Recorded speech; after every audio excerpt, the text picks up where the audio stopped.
to look at this impact shader. Now, to be honest, it does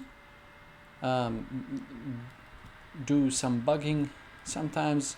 As you can see, I'm not sure why this is a Unity thing, but anyways, as you can see, when I hit the car, it created this impact, right? And let me remove the pause. This shader allows you to do, well, you can control the size of the impact, how much to go deep, and some randomness, right? As well as a maximum bending distance. Also, you can set how many impact points you can have as maximum. You have to have a maximum, and the more this number is, the more it's heavier on your game and stuff. Of course, it did the impact here as well on this car, but I guess this piece is not set correctly, but anyway. So the idea of this shader is that it is using a compute buffer. If you don't know it, that's fine, I'm going to talk about it. Whenever a collision happens, it will add a new point, a point and as well as the impact vector to this compute buffer. A compute buffer is a place in memory that the GPU can access as well as the CPU.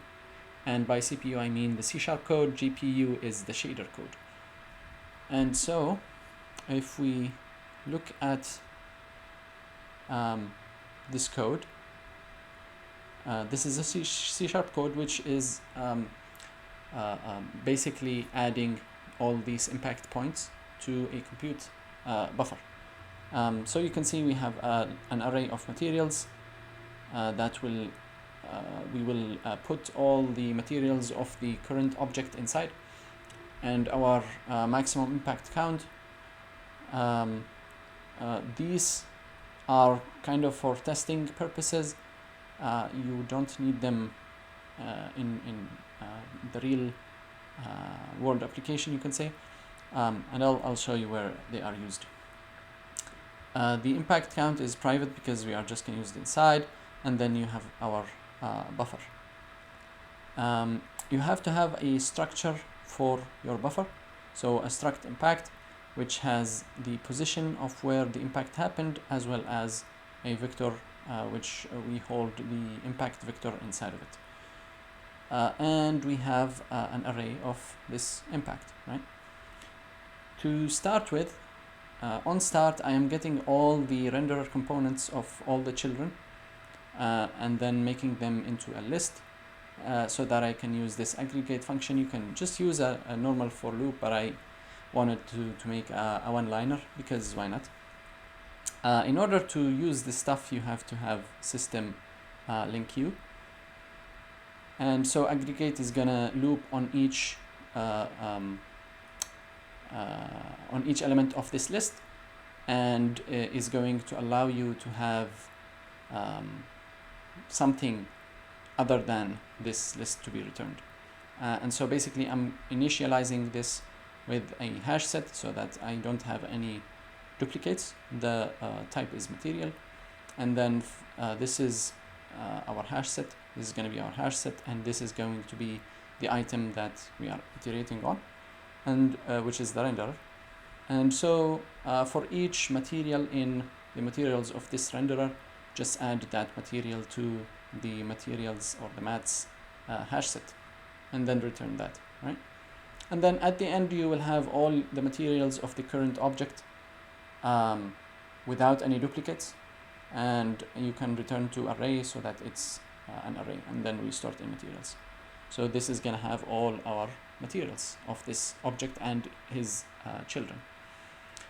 Our buffer is going to be a new compute buffer, and you are gonna pass in the number of items that this buffer can hold, which is the maximum impact count, Obviously, because we are doing this in at the start, then you cannot change this value at runtime.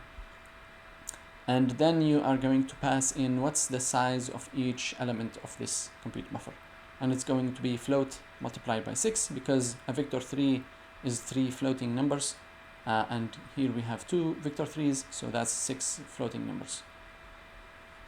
And then the impacts array is going to be the same length, max impact count. And then we are going to loop at our materials and set the buffer underscore impacts to our buffer, right? And we are going to use this obviously in our shader to calculate where are the impacts and so on. And on destroy, we are just going to release the buffer, which means just release it from memory. Now this code can be different based on your use case. You don't need to have a collision to have your impact. It can be whatever event that you want. But anyways, we are doing on collision enter. I am checking for the sign of basically using the vector3 dot function between our impulse and the normal of the face that the collision happened on, right? This is going to tell me if the impulse vector is going with the same direction of the normal or on the opposite direction. And I'll have to do this because it seems that when two cars hit each other, both impact vectors are on the same direction, which is not what you would expect. You would expect the one hit to be, I guess, backwards, and the one that got the hit to be backwards for its normal, but it's not the case. So anyways, this is gonna give us more correct direction of the impact, I would say. Alright, so then you can create a new impact object, and then the position of that impact is going to be transform.inverse transform point, which is going to transform from world position to local position. And I'm going to do the same and just pass in the position of the impact, the first impact. And I'm going to do the same but using the vector, because this is a direction, and pass in the impulse multiplied by sign, which is this guy, right? And then after that, we are going to start by assuming that the index is 0, to which we are going to change the impact for. Now, if the impact count, if we have not reached the maximum limit of impact counts, which is 10 points, right? We are gonna create a new impact. So our index is going to be the count, and then we are gonna increase the count by 1. And then we are going to loop on all the materials and set this integer value, which is underscore impact count, by our new impact count. And then we are going to set our in our array of impacts, the index, our impact that we created here, right? At the end, it's going to just set the data of the buffer to this array, right? And so this is where our array values is going to be sent to the compute buffer, right? Now, else, which is if we already reached the maximum number of impacts, we want to search for the nearest point that we already have and increase the power for that, right? And so we start by initializing minimum distance, which is math.infinity, and then we are going to loop on all the points of impact to determine which one is the closest. And then the distance is going to be the distance between the current impact point that we are looping on and where the impact happened. And then if it is if the distance is less than minimum distance, then set it and set the index of that point. And then when the loop finishes, you will have your nearest point of impact as well as its index, right? And so all what you need to do is add the power of the current impact to the old power of the nearest point, right? And again, it will set the new value to our compute buffer. So these are the values that I was talking about. You don't need them in real world application. And I'm just using them as shader.set global float. So this is going to set the value for all materials in your scene. And I'm just doing this so that I can easily change the value in one place rather than selecting all the materials that I'm using and change all of them together. And so this is going to change this and this and this and this values for all instance of well, basically any shader that has these properties, right? So this is only for testing purposes. And so that's our C# code. And jumping to our shader. So this shader, all of this stuff is just standard stuff to set the albedo, the normal, the emission, metallic, smoothness, and the ambient occlusion. All of them are, I already made the reference name to be the standard, so that when you have a material already on some object and you switch to this shader, it will reassign everything automatically, right? If it has an albedo texture, it will be assigned automatically.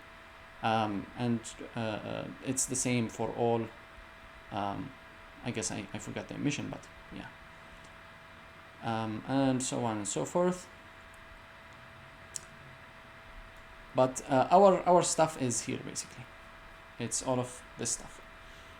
I'm just putting in the position in object space, multi-size, randomness, max bending, which are the stuff that I was changing using the C# script. But you can just expose these and change them from the material, right? And we have our custom function. So let's see what we are doing. Where did I put it?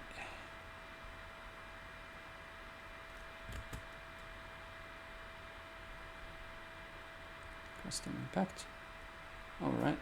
So it's a small-ish custom node. Again, you will see that we have the same kind of struct that we had in the C#, so that we can say that we have a buffer of this type, right? So it's a structured buffer. So that the one that we say here, set buffer to underscore impacts, that is what's gonna take the value. Our structured buffer is our compute buffer, right? And it's gonna be of type impact. We don't have vector3 in HLSL, but we have the float3 instead. And we have our int underscore impact count, which we were setting from C#. This function, I just took it from Unity's documentation. It's the same as the node that gets you a random value. I just removed the minimum, maximum, and stuff like that. Yeah, so that I can use it here. So this is our function, right? Get pose underscore float. In the custom node function, you just set what's the file, and the name of the function is get pose without the underscore float, right? And it takes, as we saw, it takes the position, multi-size, randomness, and max bending distance, and returns float3, which is the new position of the vertex, right? And this is in object space. All right, so then we have this variable to store the position in, new position, right? And I'm multiplying multi by this very small number so that you can change it easily, because if you don't do this, it will jump between like really huge values. And then we have a loop on the impact count, and this min, if you don't have it usually, sometimes I guess, or maybe usually, the HLSL compiler is not going to be able to compile this if it just says I less than impact count, and there is no limit to what impact count is going to be, and that's because shader compilers transforms loops into like just normal code that has if statements, right? And so this minimum is gonna have a limit of 20. So if you set this guy in the code, in the C# code, for more than 20, you might get problems, or at least you are not gonna get the effect of more than 20. So you can change this more if you need to, but I don't think you need more than 20. So then we are gonna get the position of the impact for each one of these impact points. We're gonna get the position impact and the power of the impact. We are going to calculate the distance between our position, the position of the vertex position, and the position of the impact. And then based on the distance, so we are going to subtract the distance from the size, so that you can have the nearest vertex to the impact position to have the most value, and then as far as it goes outside, it's gonna decrease. And we are doing a clamp so that we can limit it between 0 and whatever the size is. And we are going to multiply this value by the power of the impact, right? Which is a vector, where what's the impulse of the collision in our case. And we're just gonna add all of this to the new position, right? And once this loop is done, it's gonna calculate for all the points of impact what should we add to the current position. After we are done with this, our impact is going to be new position minus position multiplied by the multi.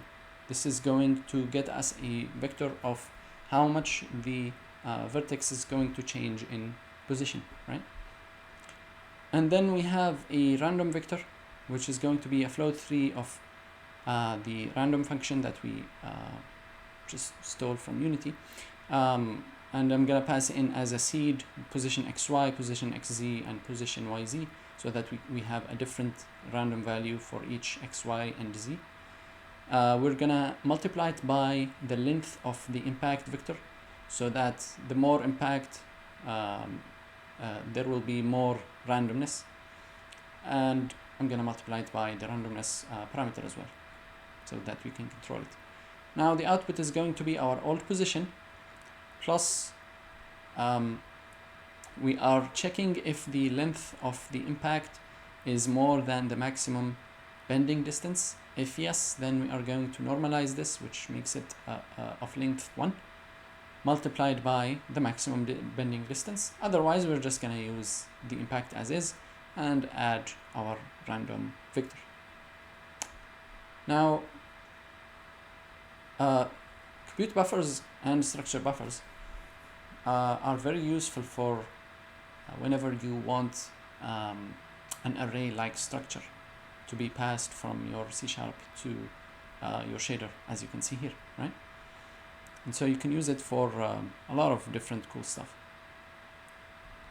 But yeah, this is going to be it for this tutorial. Thank you so much for watching. I hope it made sense. And don't forget to subscribe.